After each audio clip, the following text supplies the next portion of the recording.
The Secret Door Network, Book 1, The Quiet Door. Chapter 18, Mapping the Unknown. The discovery of the hidden door and the notebook had opened up a new realm of possibilities, but it also left Lina, May, and Violet with even more questions. As they made their way back to the brew, the weight of what they had uncovered sat heavily on their minds. The game they had been playing for months had taken on a whole new meaning. Back at their usual table, the three women huddled around the notebook, its weathered pages spread out in front of them. Lina carefully flipped through each page, studying the intricate maps, riddles, and sketches that 1-800-5194 had left behind. "It's like a master plan," Lina muttered, tracing the lines on one of the maps. "He's been laying this out for years, connecting the digital and the real world." May leaned in closer, her eyes scanning the pages. These maps, they don't just lead to one place. Look, there are multiple locations marked. He's set up more doors. Violet crossed her arms, her gaze intense. So this wasn't just a one-off thing. There are more hidden doors like the one we just found, scattered across the city. Lina nodded, flipping to another page that contained a diagram of what looked like the network they had built. "He's been using our platform as a blueprint. The hidden doors we've been unlocking in the network, they're reflections of the doors out here in the real world." May's brow furrowed in thought. But why? Why go through all the trouble of hiding doors in both worlds?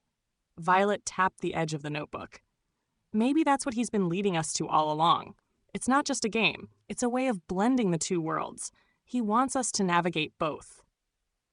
Lina looked up from the notebook, a serious expression on her face. This is about more than just puzzles now. He's creating a network that spans everything, virtual and physical. And if we want to keep up, we have to figure out how to map both. The three women fell into a deep discussion, laying out everything they knew. 1-800-5194 had been planting clues in both worlds, guiding them through a series of riddles that now extended beyond the screen. They needed to find the other doors, understand the maps he had drawn, and piece together how the network truly worked. As they plotted out their next steps, Lina's phone buzzed with a notification. She glanced down and froze. "It's him," she said, her voice barely above a whisper. May and Violet looked up immediately. "What does it say?" Lina opened the message, her heart racing. "You've found the first door. Now find the others. They will lead you to the truth. But be careful. Others are watching." May's eyes widened. "Others? What does he mean by that?" Violet sat back, frowning. "This whole time, we thought it was just us and him. But what if we're not the only ones playing?" Lina's mind raced. If there are others, we need to be careful. He's warning us for a reason. They sat in silence, the gravity of the message settling over them. The game was bigger than they had imagined, and the stakes were higher than they realized. "What now?" Violet asked, breaking the silence. "Do we keep looking for the other doors?" Lina stared at the notebook, her fingers brushing over the sketches of hidden locations. "We have to. If we stop now, we'll never know what this is all leading to." May nodded, though her expression was more cautious. "But we need to be smart about it. If others are involved, we don't know who they are or what their intentions might be." Violet stood up, determination in her eyes. "Then we find the doors.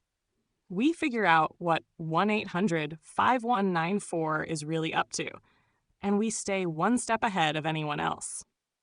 Lina and May nodded in agreement. The game had changed, but they weren't about to back down. They had come too far to stop now. Over the next few days, they dove deeper into the maps and notes left behind in the notebook. Each page contained cryptic references to locations around the city, places they had passed by without a second thought. But now, those places took on new significance. The first door had been hidden in plain sight, and they knew the others would be just as elusive. They split up the tasks. Lina worked on analyzing the maps, tracing the paths between each location. May focused on the riddles, trying to decode the layers of meaning hidden within the cryptic messages. And Violet scoured the network they had built, looking for any sign that the virtual doors were connected to the physical ones. Days passed, and the pieces slowly started to fall into place. The maps led them to new areas of the city, places where the lines on the page seemed to overlap with the layout of the streets. Each time they found a location, They would search for any sign of 1-800-5194 symbol, knowing that the next door was close. One evening, just as the sun was setting, Lina received another message. "You're close. The next door is waiting. But this time, you're not the only one looking." The message sent a chill down her spine. She immediately called May and Violet, her voice tight with urgency. "We need to move fast," she said. "There's another door, but someone else is after it." May's voice crackled through the phone. "We're on it. Where do we meet?" Lina glanced down at the latest map she had decoded, a sense of dread creeping in. "Meet me at the old train station. That's where the next door is." Without another word, the three of them hurried through the city, racing against time.